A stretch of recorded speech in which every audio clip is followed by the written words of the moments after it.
La NASA prête à lancer son Space Launch System. L'agence spatiale américaine a programmé pour le 12 février 2022 le tir expérimental de sa fusée géante. D'autres sont en gestation, chez SpaceX et Blue Origin. Les voilà qui pointent le bout de leur coiffe. Les lanceurs super lourds, ces énormes fusées de prochaine génération, font parler d'eux et ce n'est pas à propos d'un énième retard ou d'un nouveau dérapage budgétaire. Honneur à la NASA. Le 22 octobre, l'agence spatiale américaine a annoncé son calendrier prévisionnel concernant son Space Launch System, SLS, le lanceur super lourd qu'elle développe pour ses futures missions planétaires. Le vol inaugural de cette fusée, la première à viser la Lune depuis le lanceur Saturn V lors de la dernière mission du programme Apollo en 1972, devrait avoir lieu le 12 février 2022 dans le cadre de la mission Artemis. Au de 100 mètres, ce lanceur autorise l'envoi vers l'orbite lunaire de charges utiles de 27 à 46 tonnes, selon les versions, contre 5 à 10 tonnes en orbite basse pour Ariane 5. De quoi emporter un équipage et son matériel à destination de la Lune, l'objectif de la NASA. Avant cela, Artemis doit permettre de valider le fonctionnement de la fusée et de la capsule Orion, qui accueillera les futurs astronautes, lors d'une mise en orbite lunaire puis du retour vers la Terre. Pour ce faire, le SLS a été assemblé la semaine dernière.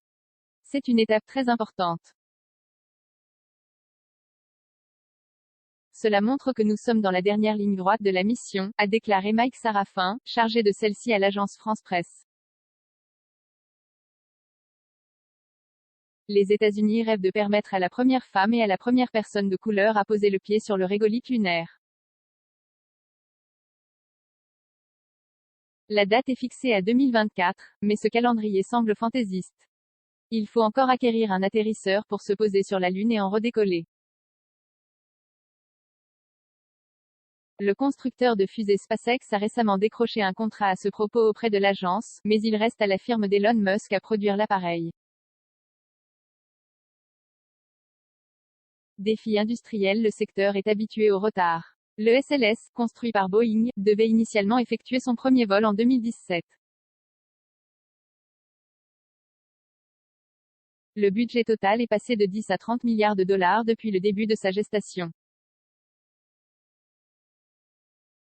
Le 26 octobre, a révélé la revue Ars Technica, la NASA a lancé un appel à l'industrie pour qu'elle produise sa fusée géante à moitié prix, celui-ci n'étant pas officiellement connu, s'engageant à commander une mission habitée annuelle pour au moins une décennie. Les industriels seront-ils tentés par un tel défi? De son côté, SpaceX a publié cette semaine une vidéo montrant l'assemblage de son Starship, capable d'emmener plus de 100 tonnes de cargo en orbite basse. Ce vaisseau fusée réutilisable sera propulsé par un lanceur super lourd nommé Super Heavy. Starship doit ensuite emmener astronautes et cargo sur la Lune, sur Mars, ou vers d'autres destinations lointaines.